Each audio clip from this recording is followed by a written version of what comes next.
Cerebral cortex. अच्छा, ये बहुत ही इम्पॉर्टेंट चीज़ है पूरी न्यूरो में। पूछे इसमें ज़्यादा रेपिटेटिव क्वेश्चंस ही जाते हैं, जिसमें Brodmann areas top of the list हैं जो पूछे जाते हैं। लेकिन मैं ये ज़रूर चाहूँगा कि आपको डिटेल्स इसकी पता हो, तो इसलिए मैं पूरे लेक्चर पूरे चैप्टर में से एक दफ़ा गो थ्रू ज़रूर करूँगा। आप बेशक पूरा चैप्टर ना पढ़ें, अगर आप ये लेक्चर सुन लेते हैं, स्लाइड्स देख लेते हैं अच्छे तरीके से और अपने ज़हन में बिठा लेते हैं, तो फिर आपको वो चैप्टर पढ़ने की ज़रूरत भी नहीं है, क्योंकि लीजन्स हमने आगे डिस्कस कर ली हैं सारी अगले लेक्चर्स में, और एरियाज़ हमने इस लेक्चर में डिस्कस कर लेने हैं। तो जो पूछी जाती हैं चीज़ें वो सारी इसमें निकल जाएंगी आपकी। अच्छा, सेरिब्रल कॉर्टेक्स जो है ना, वो हाईली कॉन्वोल्यूटेड एरिया होता है जिसमें बल्जेस होते हैं, ठीक है, जिनको हम गायराई कह देते हैं। जो बाहर की तरफ बल्ज है उसको गायराई कह देंगे, और जो अंदर की तरफ एक स्पेस बन रही है बीच में, इसको हम कहते हैं सल्कस, सल्काए, ठीक है। और इसके डिफरेंट लोब्स हैं, और जो लोब्स में डिवाइडेड है आपकी सेरिब्रल कॉर्टेक्स डिफरेंट लोब्स में, वो इन्हीं गायराई और सल्काए की बेस पे है। अब ये आप देखें कि दो प्रोमिनेंट सल्कस हैं लेटरल सरफेस पे। एक तो ये वाला सल्कस है, ये अंदर है ना, डिप्रेशन है। एक ये सल्कस है जिसको हम कह देते हैं लेटरल सल्कस या लेटरल फिशर ऑफ सिल्वियस, ठीक है, लेटरल फिशर ऑफ सिल्वियस, ये वाला। और दूसरा प्रोमिनेंट जो है ना, वो आ जाता है आपके पास central circus, central circus of Ronaldo, ये जो जा रहा है, ये वाला सेंट्रल सर्कस ऑफ रोनाल्डो। ये आ गया सिल्वियस, ये आ गया रोनाल्डो। अगली बात जो आपने याद रखनी है वो ये है कि जो सेंट्रल सर्कस से आगे की तरफ है वो है फ्रंटल लोब, जो सेंट्रल सर्कस से पीछे की तरफ है वो है पैराइटल लोब। एक तो ये याद रख लिया आपने। जो सेंट्रल सर्कस के नीचे है वो है टेम्पोरल लोब, ठीक है। और उसके बाद जो चीज़ याद रखनी है ना, कि पीछे जाके ऑक्सीपिटल लोब होता है, लेकिन इसकी कोई इतनी प्रोमिनेंट जो है ना वो डिमार्केशन नहीं है, लेकिन ये ऑक्सीपिटल लोब होता है। जब हम मीडियली आते हैं तो मीडियली वो सेंट्रल सर्कस जो उधर था, ठीक है, वही सेंट्रल सर्कस जो है वो देखिए ये यहाँ पे आ रहा है, ठीक है, वही सेंट्रल सर्कस यहाँ पे आ रहा है, और इधर भी यही डिवाइड कर रहा है into frontal and parietal lobe. और इसमें पीछे की तरफ जो एक और इम्पॉर्टेंट चीज़ है वो है ये पैराइटो ऑक्सीपिटल सल्कस। ये जो पैराइटल लोब को और ऑक्सीपिटल लोब को पीछे की तरफ मीडियली डिमार्केशन बहुत प्रोमिनेंट है, तो ये ऑक्सीपिटल लोब है, अलहदा हो जाता है। तो ये आपके पास हो गए सल्काए एंड गायराई। लेटरली दो याद रखने हैं, एक आ गया सिल्वियस, एक आ गया सेंट्रल। मीडियली भी दो याद रखने हैं, एक आ गया सेंट्रल, एक आ गया पैराइटो ऑक्सीपिटल। सिंपल हो गया काम आपके लिए। 4 लोब्स हो गए, वो भी मैंने आपको बता दिए। अच्छा, एक और सल्कस जो है जो याद रख सकते हैं और ज़रा इम्पॉर्टेंट भी है, पूछा कभी नहीं गया लेकिन आप याद रख सकते हैं, वो है कैल्कराइन सल्कस। ये वाला कैल्कराइन सल्कस। कैल्कराइन सल्कस जो है वो बेसिकली डिवाइड कर रहा है ऑक्सीपिटल लोब को into a superior cuneus and inferior lingual gyrus. ये लिंगुअल गायरस आ गया, ऊपर क्यूनियस गायरस आ गया या फिर सुपीरियर, ठीक है, और ये बीच में आपके आ गया कैल्कराइन सल्कस। बहुत इजी है, सिर्फ एक दफ़ा आप इसको गौर से देख लें, उसके बाद ये नहीं आपको भूलेगा। लेटरली 2, मीडियली 3, लेटरली 2, मीडियली 3, उसी की बेस पे आपने डिवाइड कर लिया। अब चलते हैं हम आगे कि आपको लोब्स तो मैंने बता दिए, फ्रंटल है, पेराइटल है, ऑक्सीपिटल है, टेम्पोरल है। अब चलते हैं इनकी डिटेल्स में। अब सबसे पहले चलते हैं फ्रंटल लोब पे। मैंने आपको बताया था कि सेंट्रल सल्कस जो है उससे आगे आगे है सारा फ्रंटल लोब। ये सारा फ्रंटल लोब है जो मैं लेज़र पॉइंटर से मार्क करके दिखा रहा हूँ आपको। अब फ्रंटल लोब में बेसिकली जो इम्पोर्टेंट चीज़ है वो ये है कि ये कंट्रोल कर रहा होता है movements of the opposite side of the body. इसमें 5 एरियाज हैं जो आपने याद रखने हैं। 5 पहले तो आ जाती है आपकी प्राइमरी मोटर कॉर्टेक्स, ये है एरिया 4।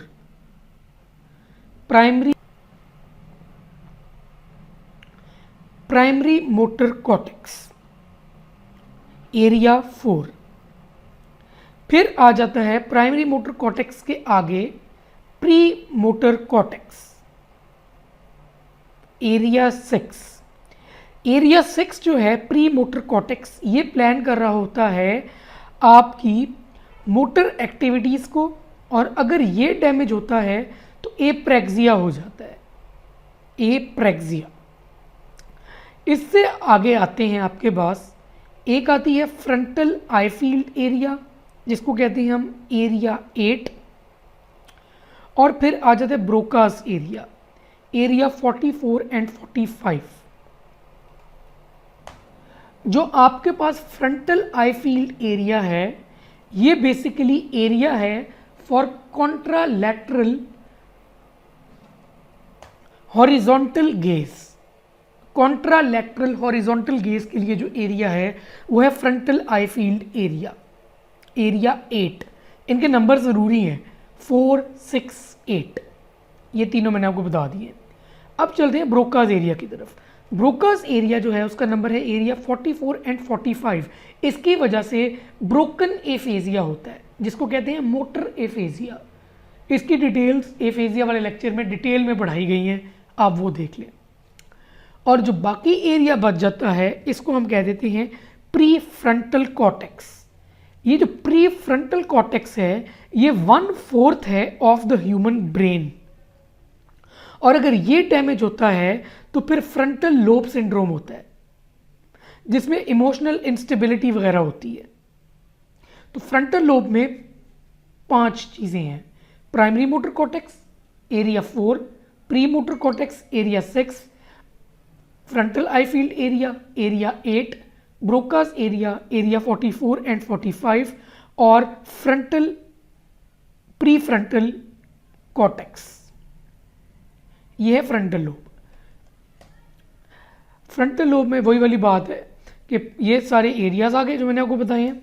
अब प्री मोटर कॉर्टेक्स जो है वो मैंने आपको बताया था कि प्लानिंग के लिए होती है, ठीक है, तो प्लानिंग ऑफ मोटर एक्टिविटीज़ में आती है। अगर ये डैमेज होती है तो एप्रेक्सिया होता है कि इंडिविजुअल मूवमेंट्स इंटैक्ट होती हैं लेकिन patient unable to perform movements in a sequence. Sequence एक प्रॉपर जो है वो मिसिंग हो जाती है क्योंकि प्लानिंग ख़त्म हो गई उन मूवमेंट्स की। फिर आता है prefrontal cortex. Pre frontal वो जो आगे था 1/4 वाला, ठीक है, कि 1/4 ऑफ द होल सेरिब्रम, ठीक है, ये इन्वॉल्व है in organizing and planning the intellectual and emotional aspects of behaviour. ये मैंने आपको बताया इमोशनल एस्पेक्ट्स। तो लीजन होगी तो फ्रंटल लोब सिंड्रोम हो जाएगा। इसमें patient can not concentrate and is easily distracted, emotional disturbance होगी, इन्फेंटाइल सक्लिंग एंड ग्रैस रिफ्लेक्सेस जो हैं वो आ जाते हैं बड़ों में भी। मतलब कि फ्रंटल लोब की लीजन होगी तो आपको जो प्रिमिटिव रिफ्लेक्सेस हैं वो बड़ों में भी आने लग जाएंगे। Apathy is usually associated with abulia. Simple है, प्री फ्रंटल कॉर्टेक्स पूरी हो गई। अच्छा, अब फ्रंटल आई फील्ड एरिया मैंने आपको बताया है कि फ्रंटल आई फील्ड एरिया है centre for contralateral horizontal gauge, दूसरी साइड की हॉरिजॉन्टल गेज के लिए। अब अगर क्या कहते हैं एक साइड की आपकी फ्रंटल आई फील्ड एरिया उड़ जाता है एक साइड का, तो उसकी वजह से क्या होगा कि बेसिकली आपकी जो कॉन्ट्रालैटरल साइड है उसकी हॉरिजॉन्टल गेज में फ़र्क आना है। एक तो ये बात हो गई। दूसरी चीज़ ये याद रखनी है कि दूसरी चीज़ जो याद रखनी है वो ये है कि दूसरे साइड की तो वो ठीक है हॉरिजॉन्टल गेज, दूसरे जो आपका है फ्रंटल आई फील्ड एरिया दूसरे हेमिस्फीयर का वो तो ठीक है, तो वो दूसरी तरफ तो ठीक लेके जा रहा होगा। तो इसमें बेसिकली ये याद रखना है simple, conjugate slow deviation of I towards the side of लीशन, मतलब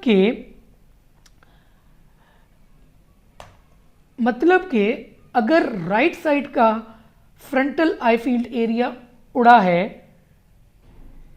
तो क्या होगा कि जो आई की मूवमेंट है वो डिविएट होगी टुवर्ड्स द राइट साइड। अगर राइट साइड का उड़ा है तो राइट साइड की तरफ डिविएट होगी, लेकिन जो सेरिब्रल कॉर्टेक्स है वो तो ऑपोजिट साइड को ही कर रही होती है, तो बाकी सारी चीजें लेफ्ट साइड की आएंगी और जो डिविएशन ऑफ आइज है वो राइट साइड की तरफ होगी। ये इंपॉर्टेंट चीज है कि eye field in the opposite hemisphere deviates the eyes away from the paralysed side. Simple है, बहुत इजी है, अब आपको समझ लग गई होगी ये। अच्छा, एफेजिया कुछ इंपॉर्टेंट पॉइंट्स ये आगे उसमें पूरे डिस्कस भी होंगे। Talks excessively but without sense, Wernicke aphasia, wordy aphasia कहते हैं। एरिया 22 वर्निकी एरिया है, ये आगे आपको मैं बढ़ाऊंगा कहाँ पे आता है। सेंसरी एफेजिया जो है वो वर्निकी एफेजिया होता है। मोटर एफेजिया ब्रोका मैंने आपको बता दिया है, 44-45 ब्रोका है, ठीक है, ब्रोकन है लेकिन सेंस होती है तो ब्रोका एफेजिया है। ग्लोबल एफेजिया में ब्रोका वर्निकी दोनों उड़े होते हैं। एनोमिक एफेजिया, एंगुलर गायरस अगर डैमेज होता है तो एनोमिक एफेजिया होता है। एरिया 39 जो है ना वो एंगुलर गायरस होता है। प्री सिल्वियन रीजन की अगर लीजन हो जाती है तो उसकी वजह से एनोमिक एफेजिया होता है। और एफेजिया और फेशियल नर्व पाल्सी अगर एक ही साइड पे है तो मिडिल सेरिब्रल आर्टरी इन्वॉल्व है। ये आप लेक्चर्स देख सकते हैं जो दूसरे वाले हैं, उसमें बहुत क्लियरली स्टेटेड है एफेजिया वाले लेक्चर में भी और जो ब्लड सप्लाई वाला लेक्चर भी है उसमें। तो ये हो गया आपका फ्रंटल लोब।